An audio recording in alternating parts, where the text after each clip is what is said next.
Chapter 7. Cutting from the Daily Graph, the 8th of August.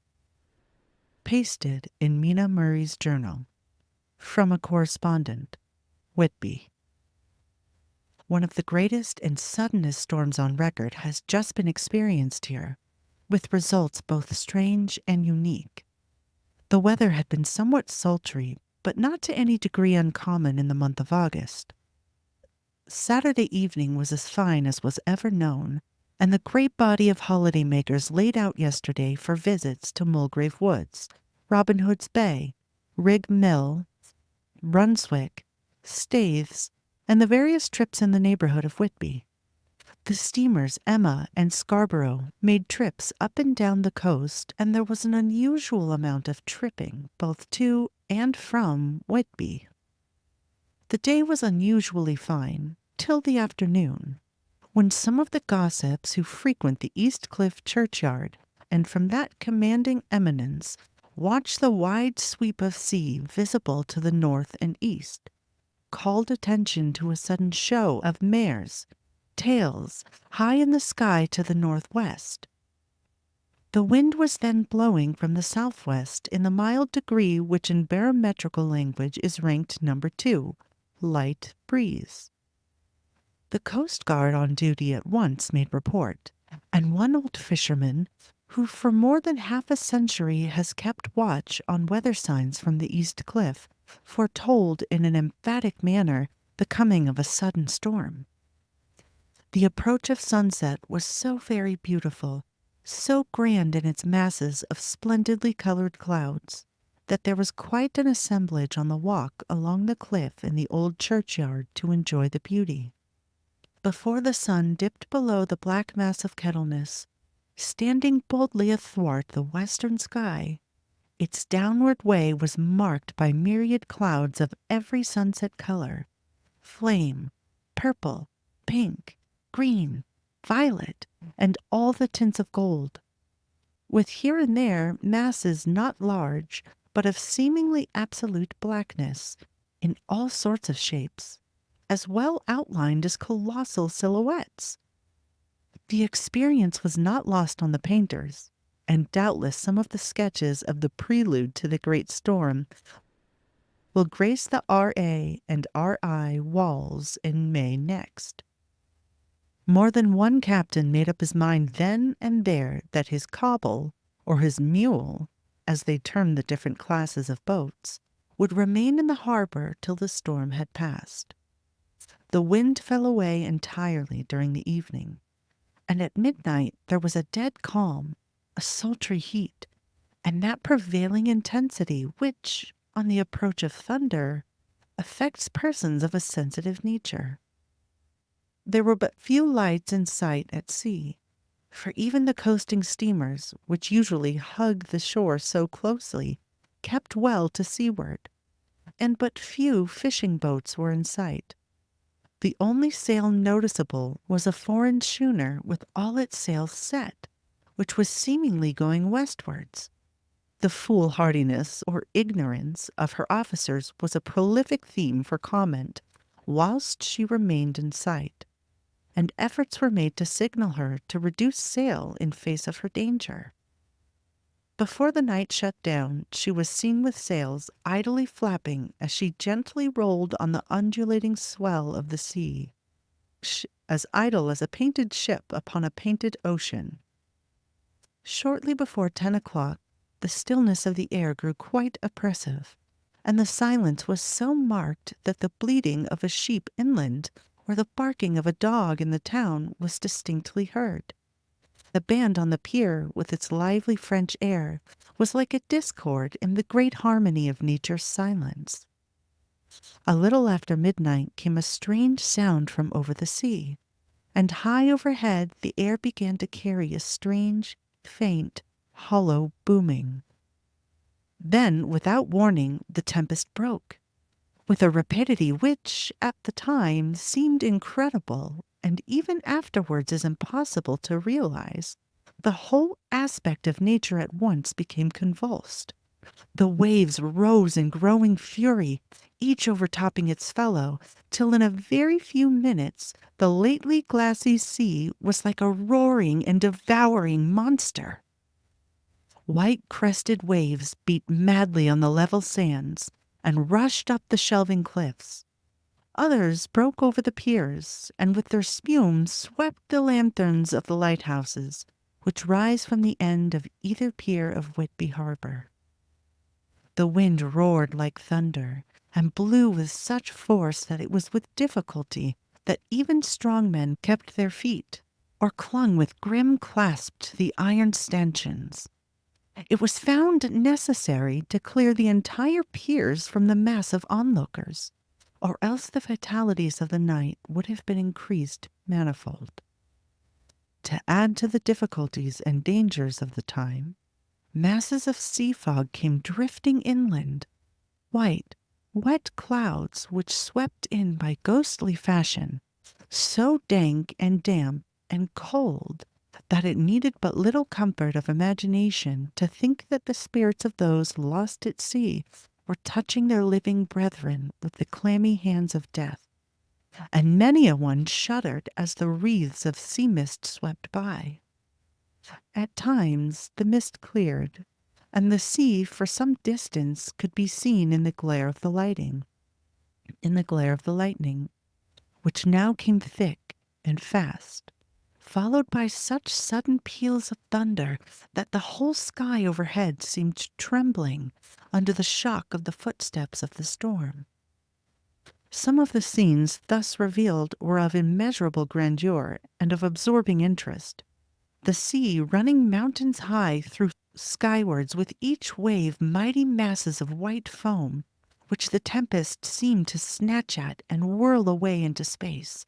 Here and there a fishing boat with a rag of sail running madly for shelter before the blast. Now and again the white wings of a storm-tossed seabird. On the summit of the east cliff, the new searchlight was ready for experiment, but had not yet been tried. The officers in charge of it got it into working order, and in the pauses of the inrushing mist swept with it the surface of the sea. Once or twice its service was most effective, as when a fishing boat with the gunwale under water rushed into the harbor, able by the guidance of the sheltering light to avoid the danger of dashing against the piers. As each boat achieved the safety of the port, there was a shout of joy from the mass of people on shore, a shout which for a moment seemed to cleave the gale and was then swept away in its rush. Before long, the searchlight discovered some distance away a schooner with all sails set, apparently the same vessel which had been noticed earlier in the evening. The wind had by this time backed to the east, and there was a shudder amongst the watchers on the cliff as they realized the terrible danger in which she now was. Between her and the port lay a great flat reef on which so many good ships have, from time to time, suffered, and, with the wind blowing from its present quarter, it would be quite impossible that she should fetch the entrance of the harbor.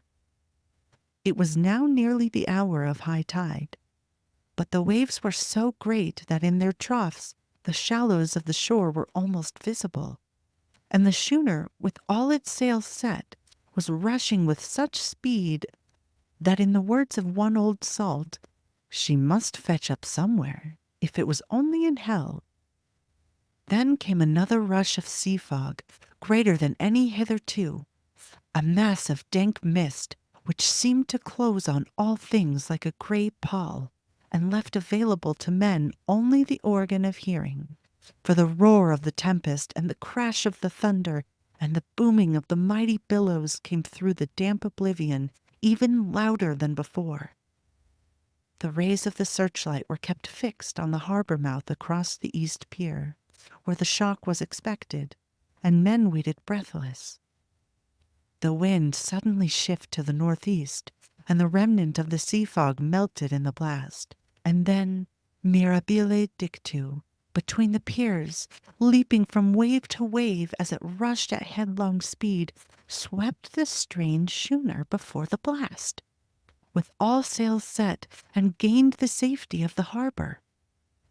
The searchlight followed her, and a shudder ran through all who saw her, for lashed to the helm was a corpse, with drooping head, which swung horribly to and fro at each motion of the ship. No other form could be seen on deck at all. A great awe came on all as they realized that the ship, as if by a miracle, had found the harbor, unsteered save by the hand of a dead man. However, all took place more quickly than it takes to write these words. The schooner paused not, but rushing across the harbor, pitched herself on that accumulation of sand and gravel, washed by many tides and many storms, into the southeast corner of the pier, jutting under the east cliff, known locally as Tate Hill Pier. There was, of course, a considerable concussion as the vessel drove up on the sand heap. Every spar, rope, and stay was strained, and some of the top hammer came crashing down. But, strangest of all, the very instant the shore was touched, an immense dog sprang up on deck from below, and running as if shot up by the concussion, and running forward, jumped from the bow on the sand, making straight for the steep cliff where the churchyard hangs over the laneway to the east pier so steeply that some of the flat tombstones, thrustoons, or throughstones, as they call them in the Whitby vernacular, actually project over where the sustaining cliff has fallen away. It disappeared in the darkness, which seemed intensified just beyond the focus of the searchlight. It so happened that there was no one at the moment on Tate Hill Pier, as all those whose houses are in close proximity were either in bed or were out on the heights above. Thus, the Coast Guard on duty on the eastern side of the harbor, who at once ran down to the little pier, was the first to climb on board. The men working the searchlight, after scouring the entrance of the harbor without seeing anything, then turned the light on the derelict and kept it there. The Coast Guard ran aft, and when he came beside the wheel, bent over to examine it, and recoiled at once as though under some sudden emotion. This seemed to pique general curiosity, and quite a number of people began to run. It is a good way round from the west cliff by the drawbridge to Tate Hill Pier, but your correspondent is a fairly good runner, and came well ahead of the crowd. When I arrived, however, I found already assembled on the pier a crowd, whom the Coast Guard and police refused to allow to come on board. By the courtesy of the chief boatman, I was, as your correspondent, permitted to climb on deck, and was one of a small group who saw the dead seaman, whilst actually lashed to the wheel. It was no wonder that the Coast Guard was surprised, or even awed, for not often can such a sight have been seen. The man was simply fastened by his hands, tied one over the other to a spoke of the wheel. Between the inner hand and the wood was a crucifix, the set of beads on which it was fastened being around both wrists and wheel, and all kept fast by the binding cords. The poor fellow may have been seated at one time, but the flapping and buffeting of the sails had worked through the rudder of the wheel and dragged him to and fro, so that the cords with which he was tied had cut the flesh to the bone. Accurate note was made of the state of things, and a doctor, Surgeon J. M. Cafin, of 33 East Elliot Place, who came immediately after me, declared, after making examination, that the man must have been dead for quite 2 days. In his pocket was a bottle, carefully corked, empty save for a little roll of paper which proved to be the addendum to the log. The Coast Guard said the man must have tied up his own hands, fastening the knots with his teeth. The fact that a Coast Guard was the first on board may save some complications later on in the Admiralty Court, for Coast Guards cannot claim the salvage which is the right of the first civilian entering on a derelict. Already, however, the legal tongues are wagging, and one young law student is loudly asserting that the rights of the owner are already completely sacrificed, his property being held in contravention of the statutes of Mortmain, since the tiller as emblemship, if not proof of delegated possession, is held in a dead hand.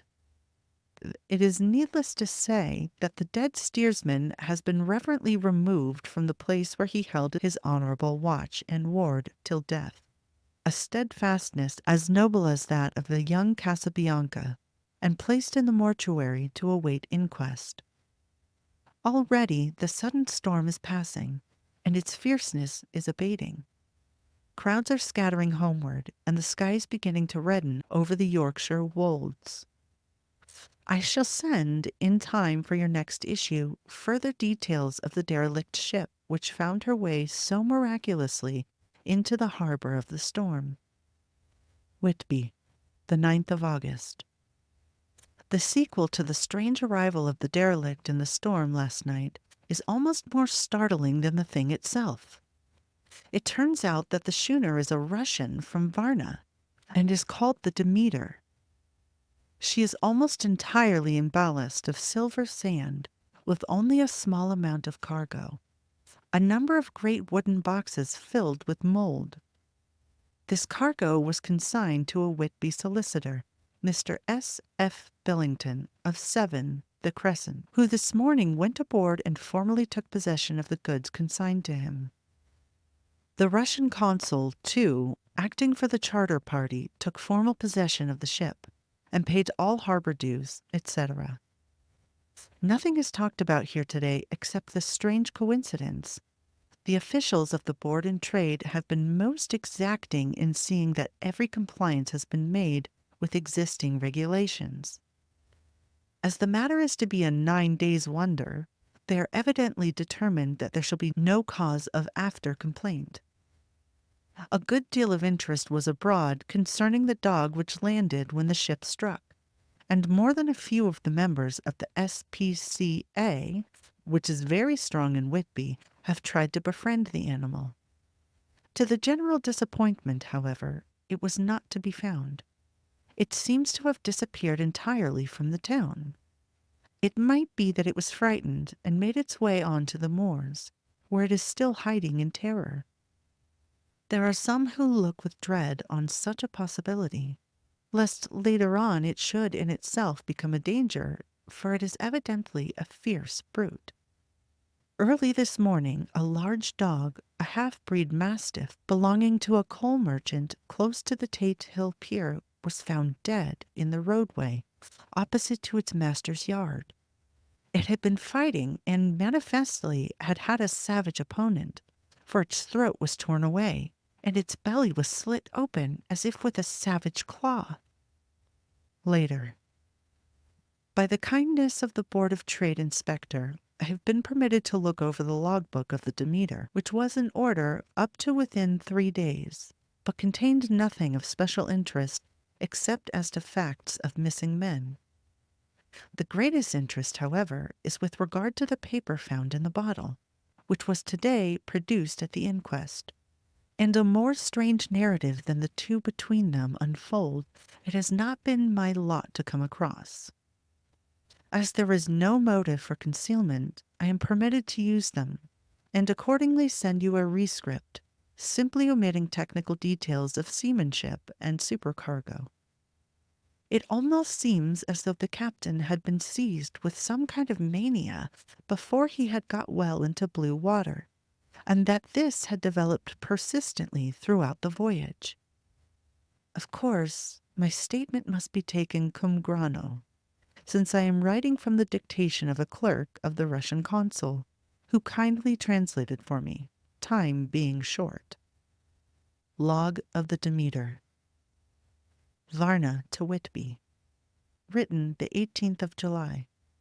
Things so strange happening that I shall keep accurate note henceforth till we land. On the 6th of July we finished taking in cargo, silver sand and boxes of earth.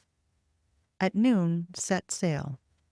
East wind fresh. Crew 5 hands. 2 mates, cook, and myself, the captain.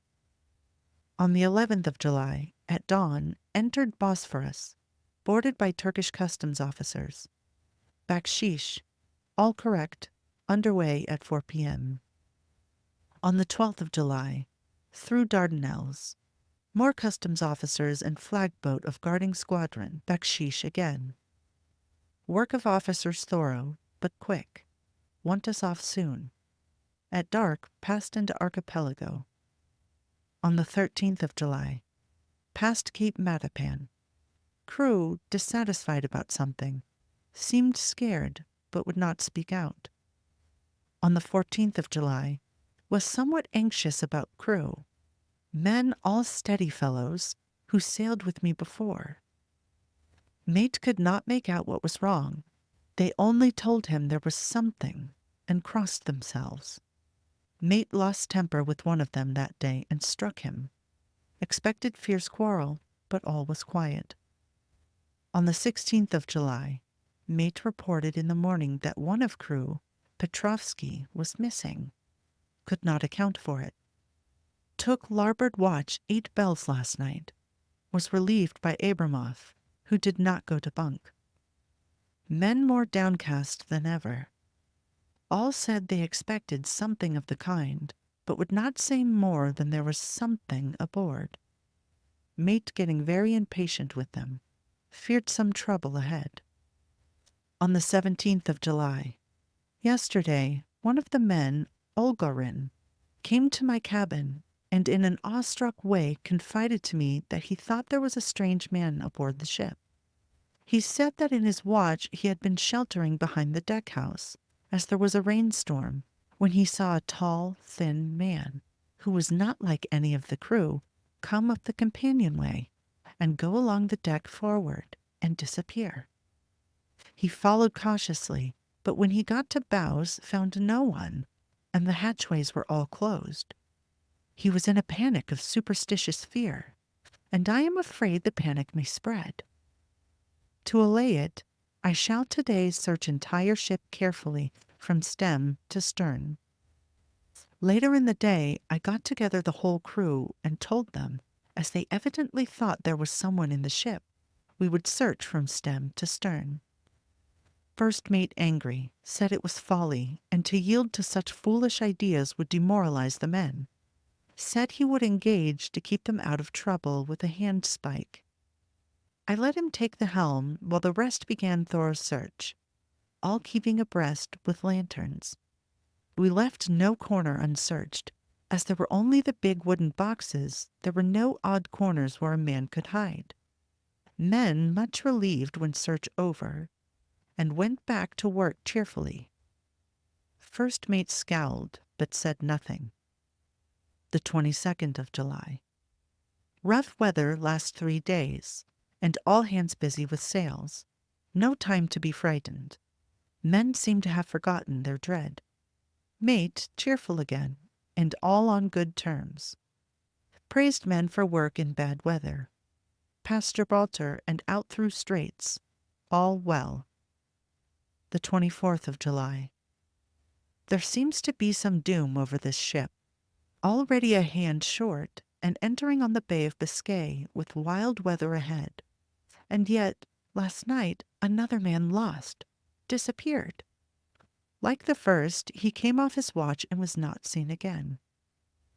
Men, all in a panic of fear, sent around Robin, asking to have double watch, as they fear to be alone. Mate angry. Fear there will be some trouble, as either he or the men will do some violence. The 28th of July.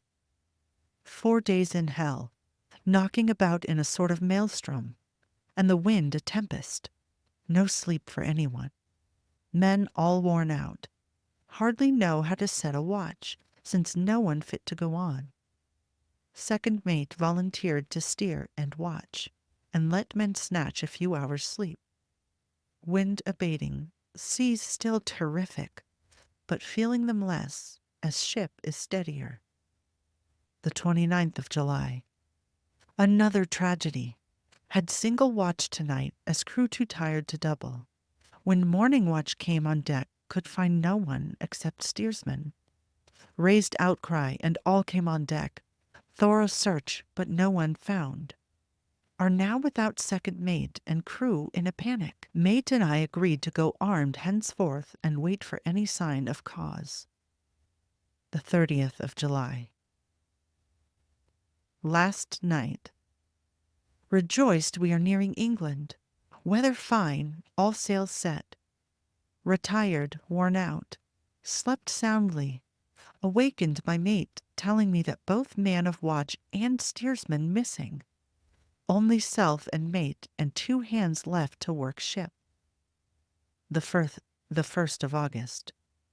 2 days of fog and not a sail sighted. Had hoped when in the English Channel to be able to signal for help or get in somewhere. Not having power to work sails, have to run before wind.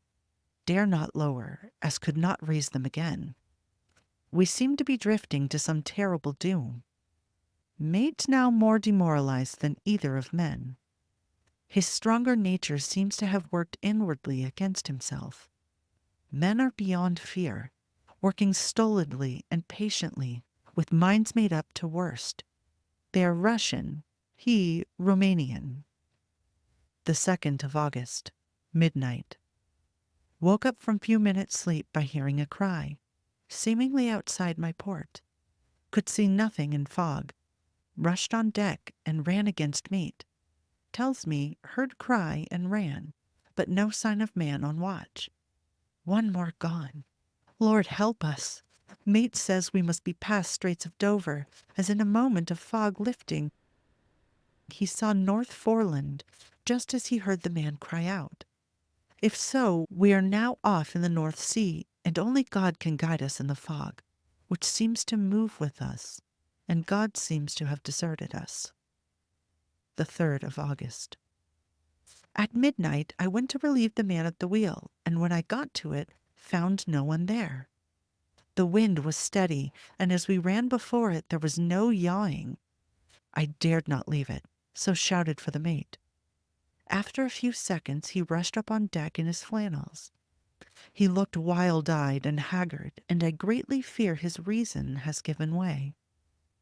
He came close to me and whispered hoarsely, with his mouth to my ear, as though fearing the very air might hear. "It is here. I know it.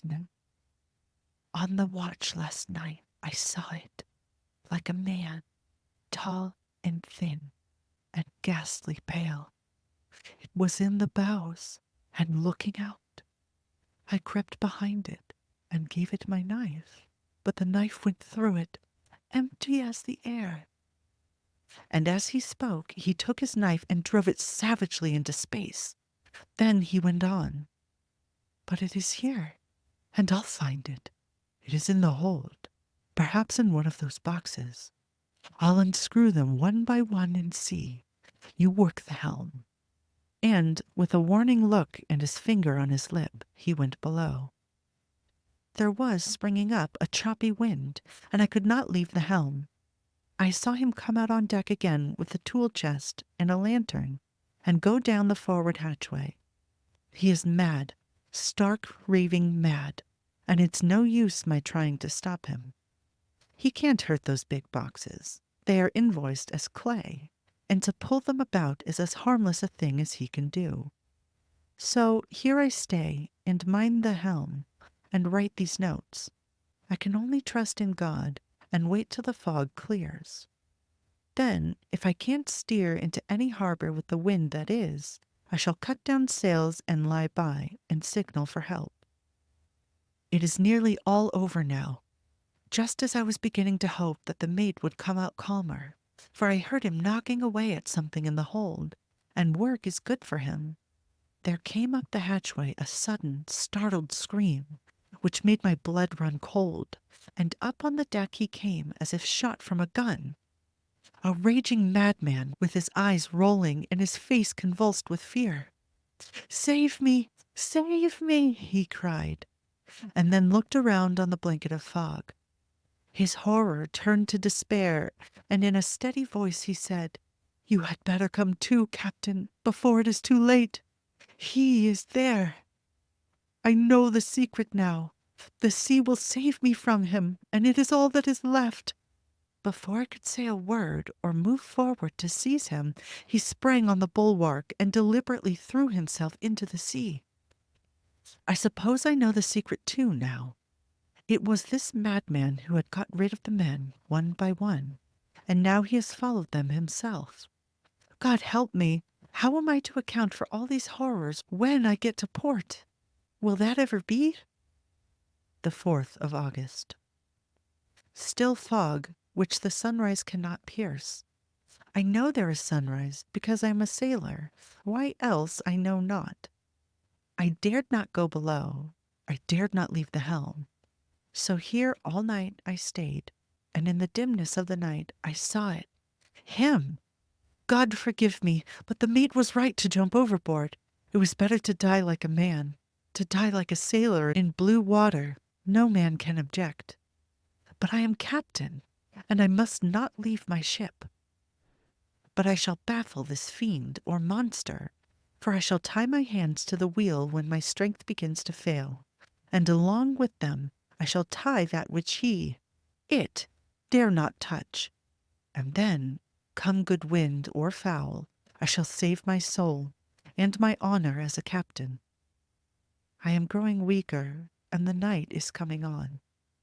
If he can look me in the face again, I may not have time to act. If we are wrecked, mayhap this bottle may be found, and those who find it may understand. If not, well, then all men shall know that I have been true to my trust. God and Blessed Virgin and the saints help a poor ignorant soul trying to do his duty.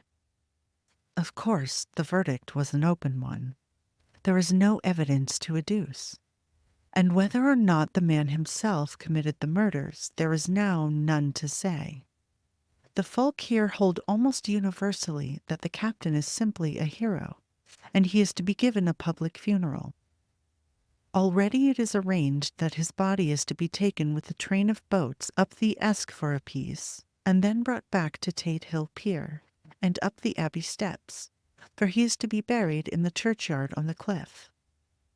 The owners of more than 100 boats have already given in their names as wishing to follow him to the grave. No trace has ever been found of the great dog, at which there is much mourning, for, with public opinion in its present state, he would, I believe, be adopted by the town.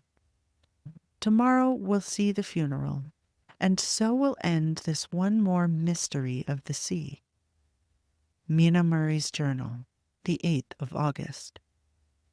Lucy was very restless all night, and I too could not sleep. The storm was fearful, and as it boomed loudly among the chimney pots, it made me shudder. When a sharp puff came, it seemed to be like a distant gun. Strangely enough, Lucy did not wake, but she got up twice and dressed herself. Fortunately, each time I awoke in time and managed to undress her without waking her, and got her back to bed.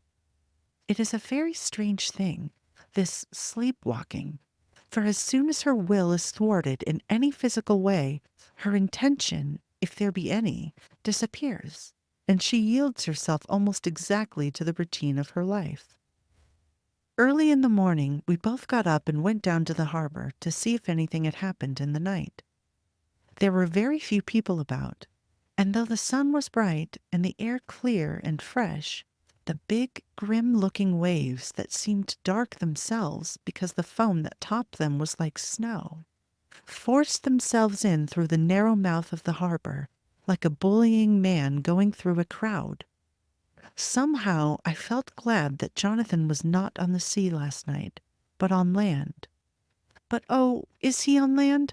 Or sea? Where is he? And how? I am getting fearfully anxious about him. If I only knew what to do, and could do anything. The 10th of August. The funeral of the poor sea captain today was most touching. Every boat in the harbor seemed to be there, and the coffin was carried by captains all the way from Tate Hill Pier up to the churchyard. Lucy came with me, and we went early to our old seat, whilst the cortege of boats went up the river to the viaduct and came down again. We had a lovely view and saw the procession nearly all the way. The poor fellow was laid to rest quite near our seat so that we stood on it when the time came and saw everything. Poor Lucy seemed much upset. She was restless and uneasy all the time, and I could not but think that her dreaming at night is telling on her. She is quite odd in one thing. She will not admit to me that there is any cause for restlessness, or if there be, she does not understand it herself. There is an additional cause in that poor old Mr. Swallows was found dead this morning on our seat, his neck being broken. He had evidently, as the doctor said, fallen back in the seat in some sort of fright, for there was a look of fear and horror on his face that the men said made them shudder. Poor dear old man! Perhaps he had seen death with his dying eyes. Lucy is so sweet and sensitive that she feels influences more acutely than other people do. Just now she was quite upset by a little thing which I did not much heed, though I am myself very fond of animals. One of the men who came up here often to look for the boats was followed by his dog. The dog is always with him. They are both quiet persons, and I never saw the man angry, nor heard the dog bark. During the service, the dog would not come to its master, who was on the seat with us, but kept a few yards off, barking and howling. Its master spoke to it gently, and then harshly, and then angrily, but it would neither come nor cease to make a noise. It was in a sort of fury, with its eyes savage, and all its hairs bristling out like a cat's tail when puss is on the warpath. Finally, the man, too, got angry, and jumped down and kicked the dog, and then took it by the scruff of the neck, and half dragged it, and half threw it on the tombstone on which the seat is fixed. The moment it touched the stone, the poor thing became quiet, and fell all into a tremble. It did not try to get away, but crouched down, quivering and cowering, and was in such a pitiable state of terror that I tried, though without effect, to comfort it. Lucy was full of pity, too. She did not attempt to touch the dog, but looked at it in an agonized sort of way. I greatly fear that she is of too supersensitive a nature to go through the world without trouble. She will be dreaming of this tonight, I am sure. The whole agglomeration of things, the ship steered into port by a dead man, his attitude tied to the wheel with a crucifix and beads, the touching funeral, the dog, now furious and now in terror, will all afford material for her dreams.